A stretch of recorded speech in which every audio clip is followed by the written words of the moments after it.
You might have noticed there's a lot of political anger in our culture right now. Hatred would only make sense if there's someone in charge, and no one is. Now, I know that sounds crazy, but hear me out, I'll explain. Political movements are really just like weather. Nobody hates the weather as if there's an agent there.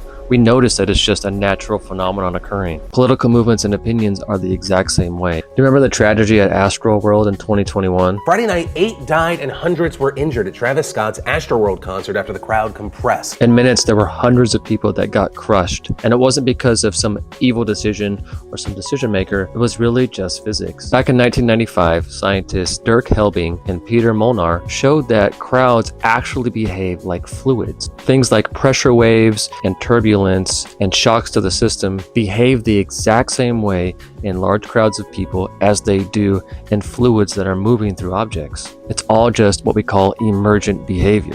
Things are just appearing just like clouds appear in the sky or currents appear in the ocean. Now at this point you might say, okay, John, but you're just talking about movement. That isn't an ideology. Ideologies have leaders and creators. But this is also not true. Ideas just emerge and spread through crowds, like a virus, like a meme. In 2007, Duncan Watts and Peter Dodds examined how ideas spread through crowds. What they initially thought was one or a very few number of people would influence the crowd to go in a particular direction and would drive the ideology. Basically, an ideologue would drive the trend. But what they found was the opposite. But what happened is that opinions would arise in the crowd and circulate and just kind of spread organically. Once they hit a critical mass, it would then become a movement, but there was no central agent who was responsible. These are all just emergent patterns, like currents in a storm. This actually aligns perfectly with what the Buddha taught as right view, that there are no separately existing entities anywhere. Everything is just one giant flow. All of existence is one giant tapestry